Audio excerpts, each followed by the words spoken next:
Hello students, இந்த வீடியோல நம்ம Bohr atom model பார்க்கலாம். So இந்த structure of atom வந்து propose பண்ணிட்டு இருக்கும்போது நிறைய experiments வந்து எப்படி வந்து atom ஓட structure இருக்கு அப்படின்றத define பண்ணும் பொழுது இந்த interactions of radiations and matter ஒரு radiationக்கும் matterக்கும் நடுவுல இருக்கக்கூடிய அந்த interactions வச்சு நிறைய வந்துட்டு நமக்கு ரிசல்ட்ஸ் வந்து கொடுத்தாங்க. நிறைய இன்ஃபர்மேஷன்ஸ் வந்து regarding the structure of atom வந்து கொடுத்தாங்க. இதுல இந்த நீல் போர் அப்படின்றவர் இந்த கொடுத்த இந்த இன்ஃபர்மேஷன்ஸை வச்சு ரூதர்ஃபோர்டினுடைய ஆட்டம் மாடலை இம்ப்ரூவ் பண்ணார். ஸோ அவர் வந்து இந்த இன்ஃபர்மேஷன்ல இருந்து ரெண்டு முக்கியமான இன்ஃபர்மேஷன்ஸை எடுத்து அவர் வந்துட்டு இந்த போர் ஆட்டம் மாடல் நம்மளுக்கு கொடுத்தாங்க. ஸோ அந்த ரெண்டு இன்ஃபர்மேஷன்ஸ் என்ன அப்படின்னு பார்த்தோம்னா, ஒன்று dual character of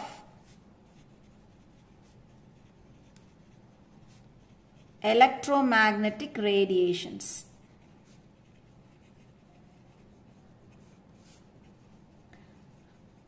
So dual character na enna artham, rendu nature irukku artham. So இந்த இடத்துல dual அப்படின்றது it represents wave and particle nature. So electromagnetic radiation இந்த மாதிரி ரெண்டு டைப் ஆஃப் கேரக்டர்ஸும் இருக்கு. அதாவது வேவ் கேரக்டரும் இருக்குது, பார்ட்டிகல் கேரக்டரும் இருக்கு அப்படின்னு ஒன்று. ரெண்டாவது பார்த்தோம் அப்படின்னா எனர்ஜிஸ் ஆஃப் எலக்ட்ரோமேக்னெட்டிக் ரேடியேஷன்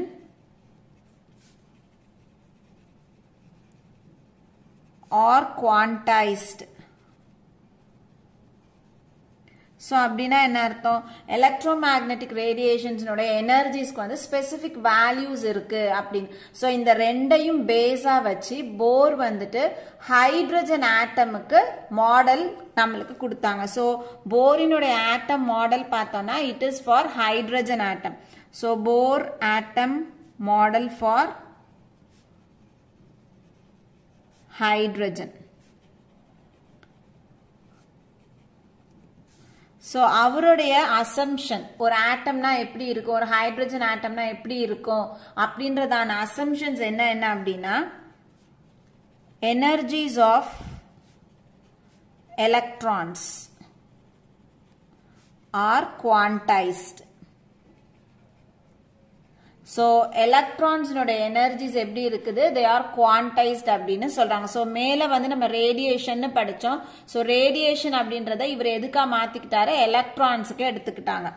அடுத்தது பார்த்தோம்னா electron revolve around the nucleus in a certain fixed circular path called stationary orbits. So Rutherford model படி நம்மளுக்கு வந்து நம்ம என்ன பார்த்துருப்போம் அப்படின்னா, எலக்ட்ரான்ஸ் வந்துட்டு நியூக்ளியஸை சுற்றி ஒரு சர்க்குலர் பாத்தில் வருது. அந்த சர்க்குலர் பாத்துக்கு பேர் ஆர்பிட். ஸோ அவரோட தியரியினுடைய ஒரு முக்கியமான டிஃபெக்ட் என்ன அப்படின்னா, எலக்ட்ரோமேக்னெட்டிக் ரேடியேஷன் தியரி என்ன சொல்லிச்சு, நியூக்ளியஸை சுற்றி, நியூக்ளியஸ்னா இதை சுற்றி எலக்ட்ரான் என்ன பண்ணுது, சர்க்குலர் பாத்தில் சுத்தும் பொழுது அந்த எலக்ட்ரான் எனர்ஜியை லூஸ் பண்ணி ஒரு ஸ்டேஜ்ல என்ன ஆயிடுது, நியூக்ளியஸ்ல போயிட்டு கொலைட் ஆகுது. அப்படி கொலைட் ஆகும் பொழுது இந்த ஆட்டம் வந்து அன்ஸ்டேபிளா போயிடுது அப்படின்னு சொன்னாங்க. அதுக்கான கிளியர் எக்ஸ்பிளனேஷன் வந்து ரூதர்ஃபோர்ட் தியரியால கொடுக்க முடியல. ஸோ போர் என்ன சொல்றாரு அப்படின்னா, எலக்ட்ரான்ஸ் வந்து இந்த மாதிரி சுத்தி வரல.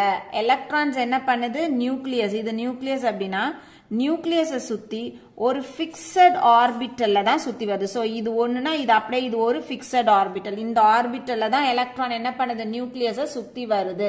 இந்த ஆர்பிட்ஸுக்கு பேரு ஸ்டேஷனரி ஆர்பிட். இங்க மாதிரி இல்ல, ஒரே ஆர்பிட்ல தான் என்ன பண்ணுது, எலக்ட்ரான் வந்து சுத்தி வருது அப்படின்னு அதுக்கு எக்ஸ்பிளனேஷன் கொடுத்தார். அடுத்தது பார்த்தோம் அப்படின்னா இந்த ஸ்பெசிபிக் ஆர்பிட்ல எலக்ட்ரான் சுத்தும் பொழுது, அதாவது ஒரு ஸ்டேஷனரி ஆர்பிட்ல எலக்ட்ரான் ரிவால்வ் ஆகி வரும் பொழுது அந்த எலக்ட்ரான் வந்து எனர்ஜியை லூஸ் பண்றது இல்ல, எனர்ஜியை இழக்கிறது இல்ல. சோ எலக்ட்ரான் ஸ்டேஷனரி ஆர்பிட்ல இருக்கிற வரைக்கும் electron will not lose energy as long as it stays in stationary orbit.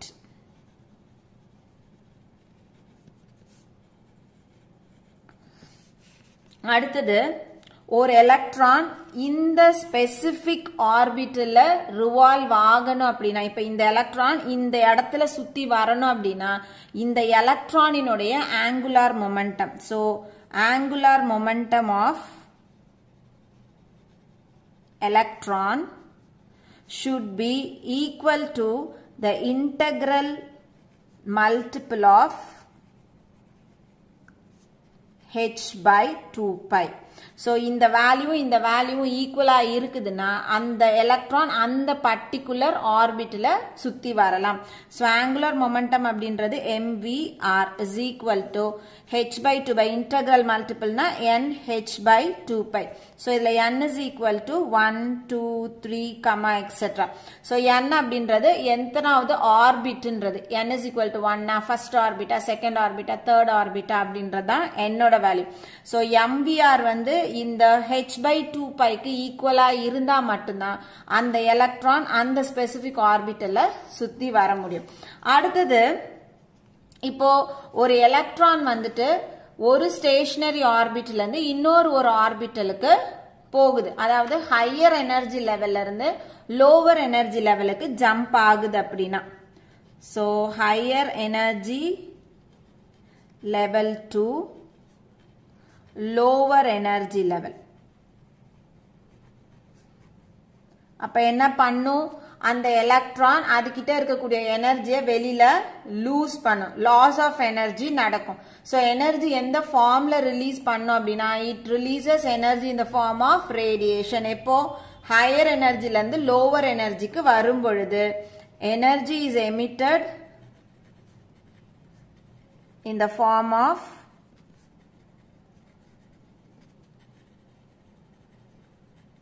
radiation. So மேல இருந்து கீழே வரும்போது எனர்ஜி வந்து ரேடியேஷன் ஃபார்ம்ல வருதுன்னா அப்போ அந்த ரேடியேஷனுடைய ஃப்ரீக்வன்சி எவ்வளோ வந்து ஃப்ரீக்வன்சி இருக்கு அப்படின்றத நம்ம எப்படி கால்குலேட் பண்ணலாம், இந்த ரெண்டு எனர்ஜி லெவலுக்கான டிஃபரன்ஸ் எடுத்தா போதும். So delta E is equal to H mu. So delta இ அப்படின்னா என்ன அர்த்தம், ரெண்டு எனர்ஜிக்கான டிஃபரன்ஸ். இப்ப எக்ஸாம்பிளுக்கு E2 லெவல்ல இருந்து E1 லெவலுக்கு எலக்ட்ரான் வந்து ஜம்ப் ஆகுது அப்படின்னா இந்த டிஃபரன்ஸ் நம்ம எப்படி எழுதுவோம், E2 minus E1 is equal to h mu னு எழுதுவோம். இதுல இந்த h அப்படின்றது blanks constant, blanks constant. So இதுக்கு வந்து வேல்யூ இருக்கு blanks கான்ஸ்டன்ட்க்கு 6.626 into 10 to the power minus 34 joule second. So mu அப்படின்றது frequency of radiation.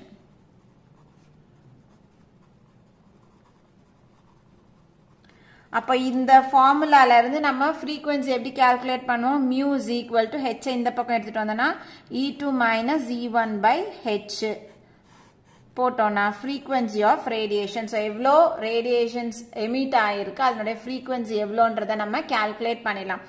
ஒருவேளை எலக்ட்ரான் வந்துட்டு லோவர் எனர்ஜில இருந்து ஹையர் எனர்ஜிக்கு ஷிஃப்ட் ஆகணும்னா அப்போ அது என்ன பண்ணாது, எனர்ஜியை எமிட் பண்ணாது, அது வந்து எனர்ஜியை அப்சர்வ் பண்ணாதான் கீழே லெவல்ல இருந்து என்ன பண்ண முடியும், ஹையர் லெவலுக்கு போக முடியும். ஸோ இதுக்கு அப்படியே ரிவர்ஸா நம்ம எழுத போறோம். So if an electron moves from lower energy level to higher energy level, அப்ப அது எப்படி மூவ் ஆகும், it absorbs energy.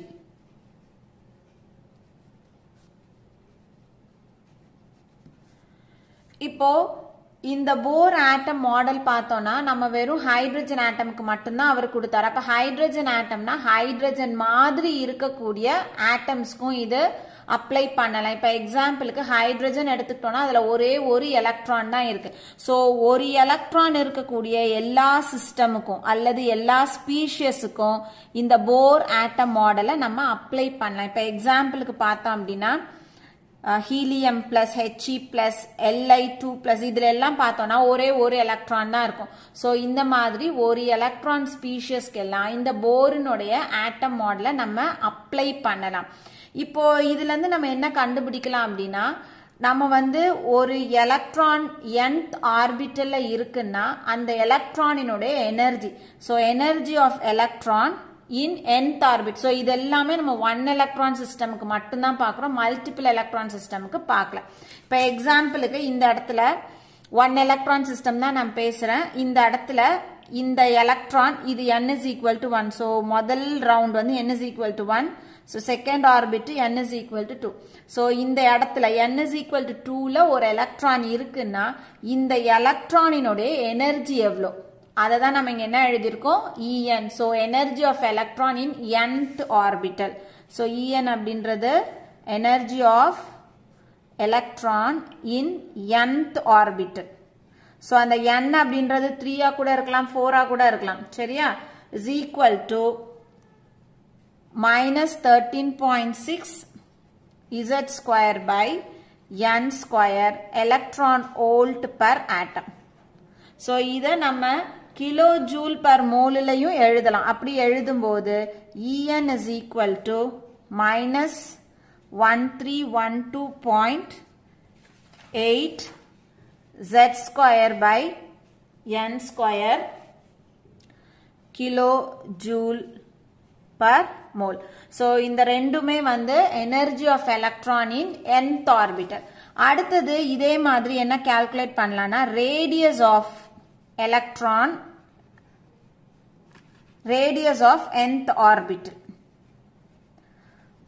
So இப்ப எலக்ட்ரான் இந்த ஆர்பிட்டல்ல இருக்குன்னா இதனுடைய எனர்ஜியை நம்ம கால்குலேட் பண்ணிட்டோம். இப்ப இந்த ஆர்பிட்டினுடைய ரேடியஸ், சோ நியூக்ளியஸ்ல இருந்து இங்க வரைக்கும் இதனுடைய ரேடியஸ் என்ன அப்படின்றத Rn. So radius of nth orbital எப்படி கால்குலேட் பண்றது is equal to 0.529 n square by Z Armstrong. So இது வந்து யூனிட். இப்போ இதுல n னா என்னது ஆர்பிட்டலினுடைய நம்பர். So ஆர்பிட்டலினுடைய வேல்யூ 1 2 3 4 அப்படின்னு எழுதுறோம். Z அப்படின்றது அட்டாமிக் நம்பர். So நம்ம இந்த இடத்துல ஹீலியம்க்கு கால்குலேட் பண்றோம் அப்படின்னா H பிளஸ்க்கு எடுக்கிறோம்னா அட்டாமிக் நம்பர் 2னு போட்டுக்கிறோம். Li2 பிளஸ்க்கு எடுக்கிறோம்னா அட்டாமிக் நம்பர் ஆஃப் லித்தியம் வந்து 3. So அதுதான் Z. n அப்படின்றது எத்தனாவது ஆர்பிட்டல், ஃபர்ஸ்டா செகண்டா தேர்டா அப்படின்றது n ஓட வேல்யூ. So இந்த மாதிரி 1 எலக்ட்ரான் சிஸ்டமுக்கு நம்ம வந்து அதுல இருக்கக்கூடிய எலக்ட்ரானினோட எனர்ஜியும் கால்குலேட் பண்ணலாம். அந்த எலக்ட்ரான் எந்த ஆர்பிட்டல்ல இருக்கோ அந்த ஆர்பிட்டலினுடைய ரேடியஸையும் கால்குலேட் பண்ணலாம். இப்போ இந்த தியரியினுடைய முக்கியமான டிஃபெக்ட்ஸ் எல்லாம் நம்ம என்னன்னு பார்க்கணும். So defects என்ன அப்படின்னா this theory cannot be applied for multiple electron system. So எல்லா இடத்துலயுமே வந்து ஒரு எலக்ட்ரான் தான் இருக்கணும்னு அவசியம் இல்லை. மல்டிபிள் எலக்ட்ரான்ஸ் இருக்கு அப்படின்னா இந்த மாடலை நம்ம அப்ளை பண்ண முடியாது. So cannot be applied for multiple electron system or species. அடுத்தது இப்ப நம்ம வந்து இந்த ஸ்பீஷியஸ் எடுத்துட்டு போய் இந்த He plus Li2 plus species எடுத்துட்டு போயிட்டு ஒரு எலக்ட்ரிக் ஃபீல்டுலயோ அல்லது ஒரு மேக்னெட்டிக் ஃபீல்டுலயோ நம்ம வைக்கும் பொழுது அதனுடைய ஸ்பெக்ட்ரல் லைன்ஸ் வந்து ஃபர்தரா ஸ்பிளிட் ஆகும். நிறைய லைன்ஸ் வந்து ஸ்பிளிட் ஆகி போகும். எதனால அந்த மாதிரி ஸ்பிளிட்டிங் வருது, ஸ்பெக்ட்ரல் லைன்ஸ் ஏன் ஸ்பிளிட் ஆகுது அப்படின்றதுக்கான எக்ஸ்பிளனேஷனையும் இந்த போர் ஆட்டமால கொடுக்க முடியல. So cannot explain the splitting of spectral lines. So ரெண்டு டைப் ஆஃப் இஃபெக்ட் இதுல இருக்கு. ஒன்னு நம்ம வந்து மேக்னெட்டிக் ஃபீல்ட் அப்ளை பண்ணும்போது, இன்னொன்னு வந்து எலக்ட்ரிக் ஃபீல்ட் அப்ளை பண்ணும்போது. ஸோ மேக்னெட்டிக் ஃபீல்டா இருந்ததுன்னா அந்த ஸ்பிளிட்டிங்கை வந்து நம்ம என்னன்னு சொல்றோம்னா ஜீமன் எஃபெக்ட் அப்படின்னு சொல்றோம். இன்னொன்னு எலக்ட்ரிக் ஃபீல்டா இருந்துச்சுன்னா அதை வந்து ஸ்டார்க் இஃபெக்ட் அப்படின்னு சொல்றோம். ஸோ இந்த ரெண்டு இஃபெக்டையும் அதால எக்ஸ்பிளைன் பண்ண முடியல. ஸோ இஃபெக்ட் அப்படின்னா அந்த further splitting of spectral lines வந்து போர் ஆட்டம் மாடலால எக்ஸ்பிளைன் பண்ண முடியல. அடுத்தது என்னன்னா அவரோட தியரியில வந்து நம்ம பார்த்தோம், ஒரு எலக்ட்ரான் ஒரு ஸ்பெசிபிக் ஆர்பிட்டல்ல ரிவால்வ் பண்ணணும், நியூக்ளியஸை சுத்தி வரணும் அப்படின்னா அதனுடைய ஆங்குலர் மொமெண்டம் வந்து nh/2πக்கு ஈக்குவலா இருக்கணும் அப்படின்னு அவர் சொன்னாரு. ஆனா அவரால் அதுக்கான கரெக்ட் எக்ஸ்பிளனேஷன் கொடுக்க முடியல. ஏன் அந்த மாதிரி எலக்ட்ரான்ஸ் வந்து ஒரு ஸ்பெசிபிக் ஆர்பிட்டல்ல இருக்கணும், ஏன் அதனுடைய angular momentum should be equal to the integral multiple of h/2πக்கு ஏன் இருக்கணும் அப்படின்றதுக்கான எக்ஸ்பிளனேஷனும் கொடுக்க முடியல. So cannot explain why mvr is equal to nh/2π. So இதெல்லாம் வந்துட்டு போர் ஆட்டம்னுடைய ஆட்டம் மாடலினுடைய லிமிடேஷன்ஸ், டிஃபெக்ட்ஸ். ஸோ இதுல இந்த பாயிண்ட்டுக்கான இந்த mvr is equal to nh/2π அப்படின்றதுக்கான லாஜிக்கல் எக்ஸ்பிளனேஷன் வந்து இதுக்கு அடுத்து வந்து டி ப்ராக்லி அப்படின்றவரு கொடுத்தாரு. ஸோ இந்த வீடியோல நம்ம வெறும் போர் ஆட்டம் மாடல் மட்டும்தான் பார்க்கிறோம். அடுத்த வீடியோல இதுக்கு அடுத்த தியரிஸ் வந்து நம்ம பார்க்கலாம். ஸோ போர் ஆட்டம் மாடல் எல்லாருக்கும் புரிஞ்சிருக்கும்னு நினைக்கிறேன். தேங்க்யூ.